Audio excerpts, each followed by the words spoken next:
Assalamualaikum warahmatullahi wabarakatuh.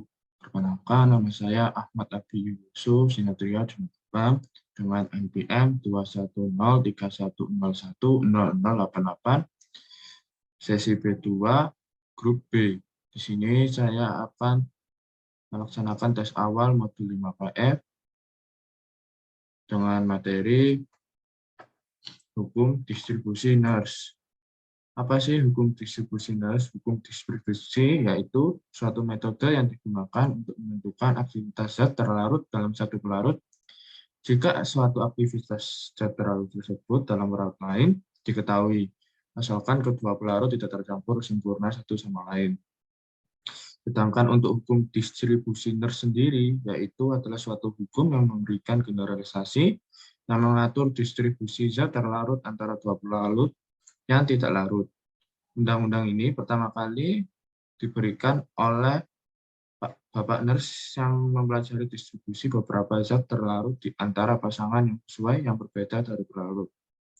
Kemudian untuk syarat-syarat hukum distribusi pelarut, yaitu temperatur tetap. Temperatur harus dijaga agar tetap konstan selama percobaan hukum distribusi berlangsung.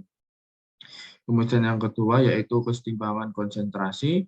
Konsentrasi dan solut setelah terjadi kesetimbangan harus diperhatikan supaya tidak terjadi pengurangan maupun penambahan.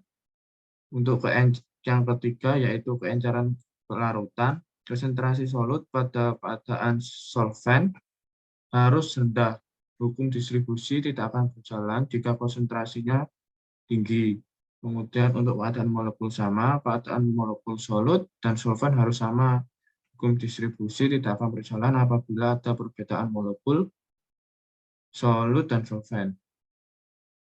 Kemudian titrasi. Titrasi asam basa merupakan salah satu metode analisis kualitatif untuk menentukan konsentrasi dari suatu zat yang ada dalam larutan. Keberhasilan dalam titrasi asam basa sangat ditentukan oleh kinerja indikator yang mampu menunjukkan titik akhir ekivalen dari titrasi. Indikator asam basa ini biasanya menggunakan titrasi asam basa indikator sintetis, yaitu yang biasa dikenal dengan indikator PP. Sedangkan untuk faktor-faktor yang mempengaruhi koefisien distribusi, yang pertama yaitu temperatur yang digunakan. Semakin tinggi suhu, maka reaksi semakin cepat sehingga volume titrasi akan menjadi semakin kecil. Akibatnya berpengaruh terhadap nilai kesetimbangan. Kemudian yang kedua ada jenis pelarut. Apabila pelarut yang digunakan adalah zat yang mudah menguap, maka akan sangat mempengaruhi volume titrasi. Akibatnya berpengaruh pada perhitungan nilai konstanta keseimbangan.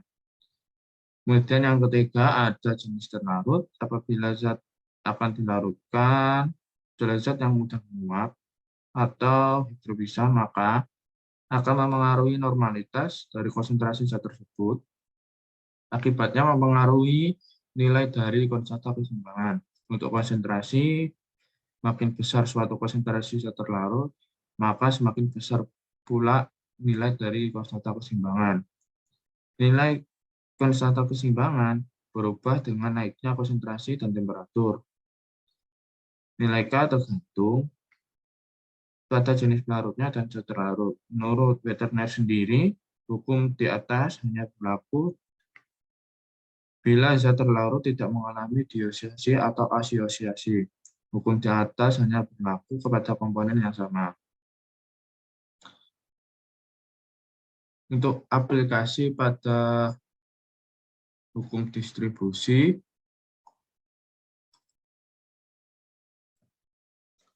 aplikasi pada hukum distribusi NERS, yaitu ada banyak penerapan hukum distribusi NERS di berbagai bidang industri. Dapat digunakan dalam ekstraksi, analisis, dan penentuan tetapan keseimbangan.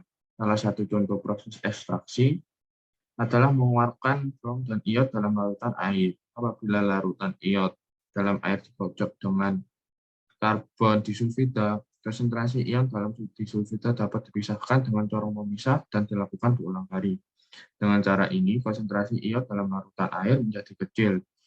Kemudian selain itu, distribusi Nernst dapat digunakan untuk menghilangkan zat yang tidak diinginkan, seperti minyak goreng maupun minyak tanah, dan lain-lain.